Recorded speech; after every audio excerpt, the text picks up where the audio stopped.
Hi everyone, welcome back to my channel.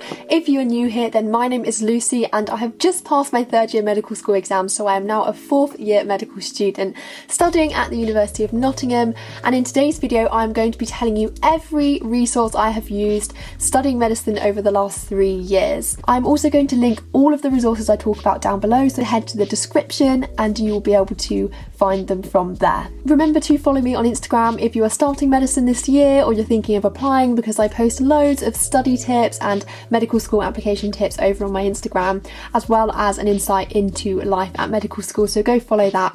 And now let's get on with the video. So let's start at the very beginning in first year. So the main resource I used in first year was just the lectures. I don't know if this is true for every medical school, but certainly for medicine at Nottingham, it is a very traditional lecture-based course, and therefore pretty much all of the content we need is in the lecture slides.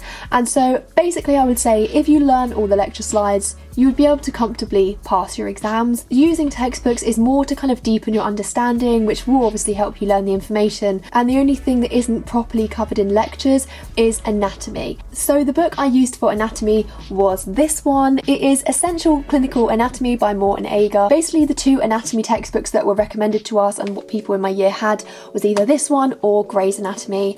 There are pros and cons for each, but I just really liked this one. I really liked sort of the format of the notes and the sort of colours and the pictures. So how this textbook works is it has all of the anatomy and then it has these clinical boxes in blue. So this just gives you sort of more of the clinical relevance behind the anatomy, and I found that that was really helpful, so that when you're actually studying the anatomy, you're able to relate it to clinical practice. This book also has green boxes like this one where it has radiology in. So for me, this textbook just had everything. It was very easy to understand. It has a really nice layout, and I would definitely recommend it as an anatomy textbook to get in first year, but do obviously see what your medical school recommends you and have a look into Gray's Anatomy as well, because you might prefer that. So on the topic of Gray's Anatomy, the second thing I used for studying anatomy throughout first year was Gray's Anatomy flashcards. I don't actually have these with me because they're at my university house. Basically these come in a box and they are colour coded for every sort of different section of anatomy, so thorax, pelvis, lower limb, upper limb for example. And basically on every flashcard there is a picture on one side. Let's say it's like a picture of the skull, and then there are labels coming off of it labelled like A, B, C, D, E, and then how you're meant to use them is you're meant to see if you can from memory label all of the parts, and then you can flip the flashcard over and all the answers are on the back. I found these incredibly useful to use because anatomy is one of those subjects that to really get the information ingrained into your memory, you have to keep testing yourself on it, and doing flashcards was the way that I realised the holes in my knowledge. So again, I would really recommend getting Gray's Anatomy flashcards.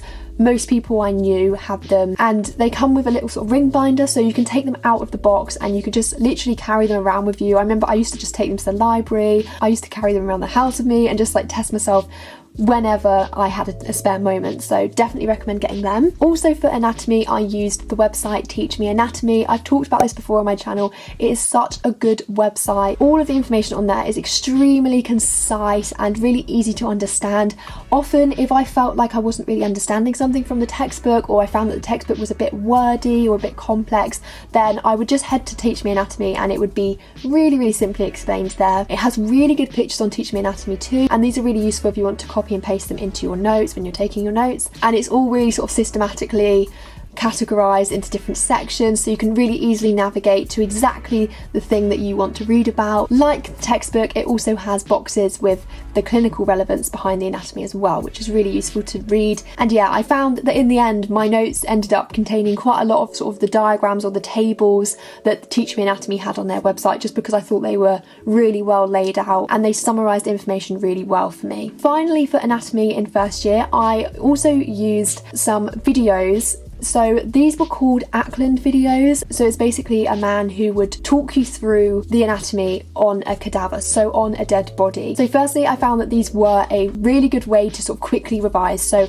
if, let's say, I just forgot how to label the parts of the pelvic bones, I could literally just navigate to that video on the Ackland Anatomy site, and it had loads of like review videos to just quickly talk you through things, where it would just show you the bone and it would just label the different parts. And it was also good for really understanding understanding the anatomy as a whole and how everything fits together. So in the videos, the man actually kind of dissects the body a little bit. So he'll start like with the skin on and then take that off and then show you the muscles underneath and remove them, show you the bone. Especially if you're not doing full body dissection at your medical school, then I think those videos would be a really good kind of replacement for that.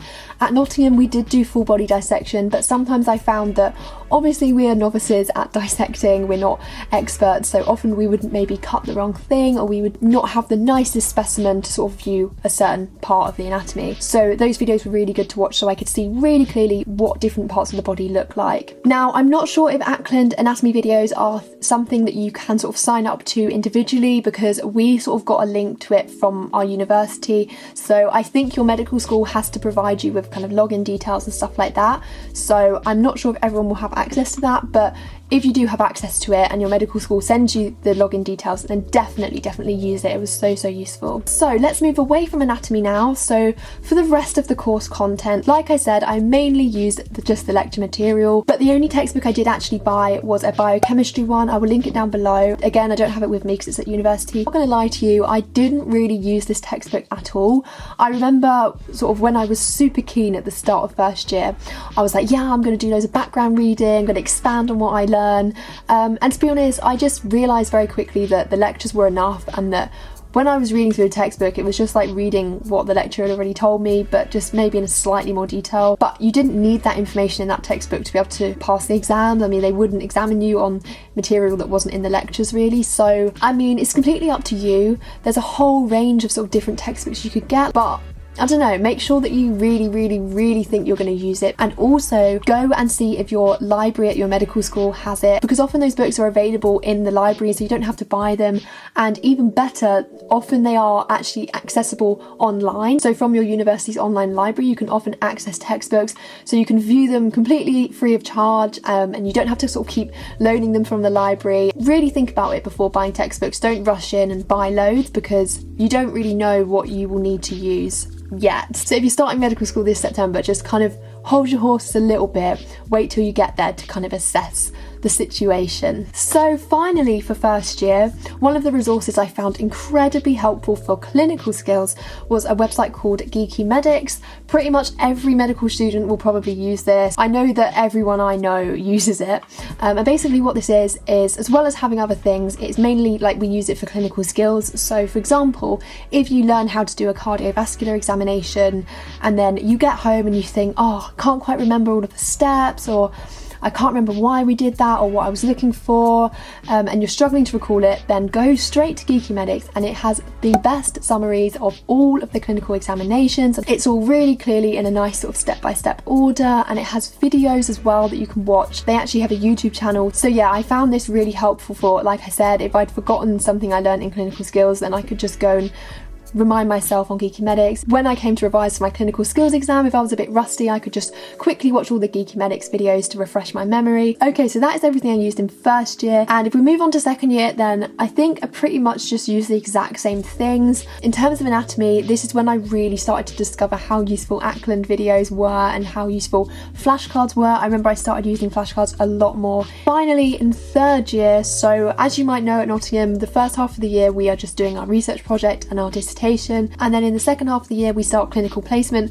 Obviously this year, because of COVID, we weren't actually on placement, but we were learning all of the clinical stuff. So I first used this book. Now, I'm sorry if you're not going to the University of Nottingham, I don't think you'll be able to get this book. This is made by Nottingham Medics for Nottingham Medics. So if you're coming to Nottingham, then you will probably end up getting this book in third year, and basically it's just covering all of the learning objectives for third year and fifth year placement. So this was a really good starting point for me to just get sort of the basics of my notes, and from there I kind of could expand on it and start to learn that information better. I wouldn't rely on it entirely as my only resource, just because some learning objectives are covered better than others, but this is really good as sort of a base. I then also got this book, the Oxford Handbook of Clinical Medicine. I just think this was a really useful book. I wouldn't say that it had like loads of information that I didn't already have from like our teaching sessions or from the book I just showed you, but what it does have is a really good summary of basically like every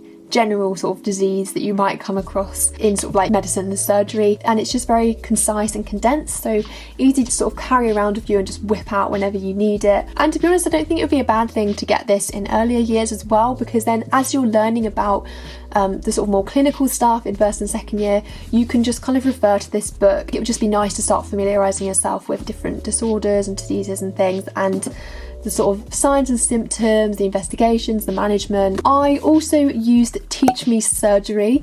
So this is a bit like Teach Me Anatomy, except it's more kind of surgery based, obviously.